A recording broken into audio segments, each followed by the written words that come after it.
Alright, so today I'm going to show you how you can use OneSearch, which is our library's discovery service.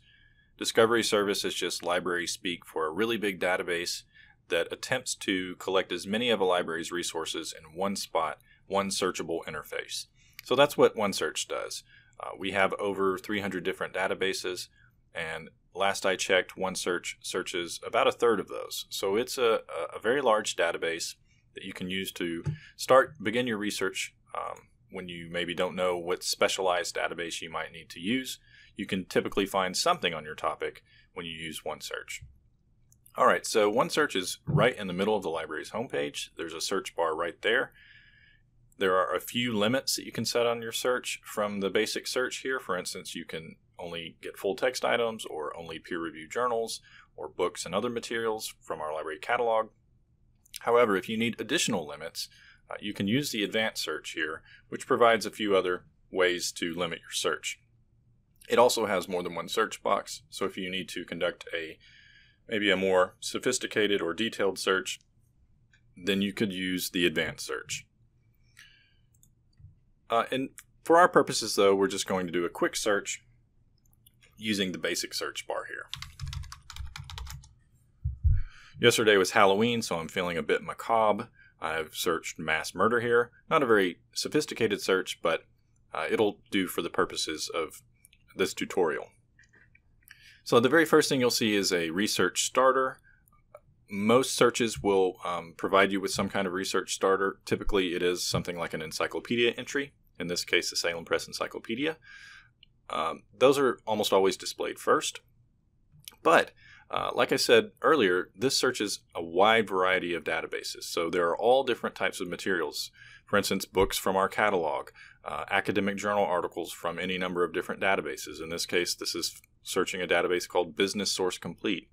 Periodicals, so magazines and newspapers, etc. An ebook in this case. Government publications, videos, all types of materials you can find using OneSearch. So let's just take a look at a few, and then we'll look at different ways we can tinker with the search. So I mentioned a minute ago that we have a book here.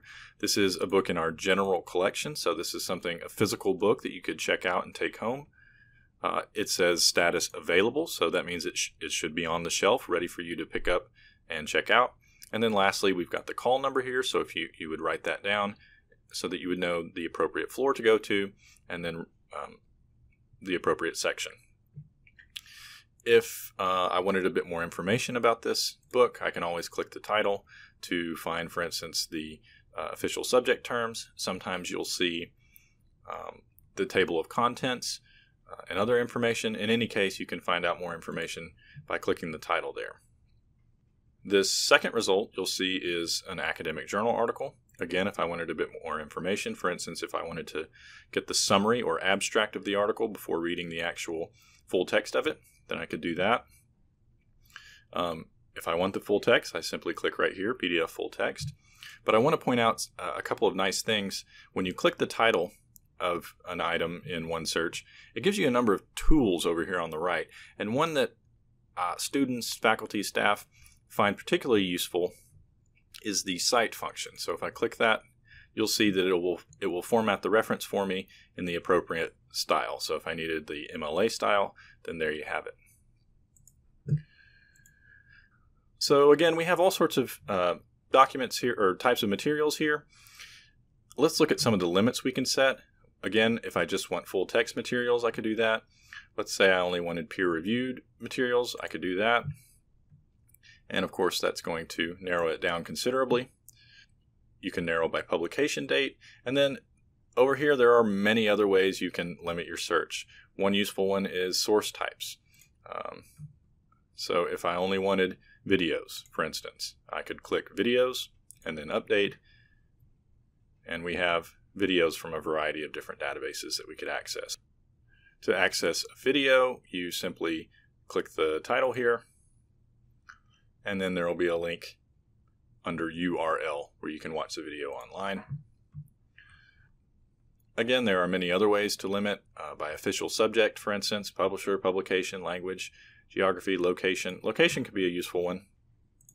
If, for instance, you only wanted books that you could physically check out and take home, then you might come here to location and say, give me books only from the general collection.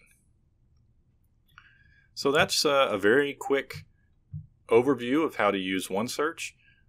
If you ever have any trouble, remember you can contact us via the library's homepage in any number of ways, our chat service, email, phone. We're always happy to help with research assistance.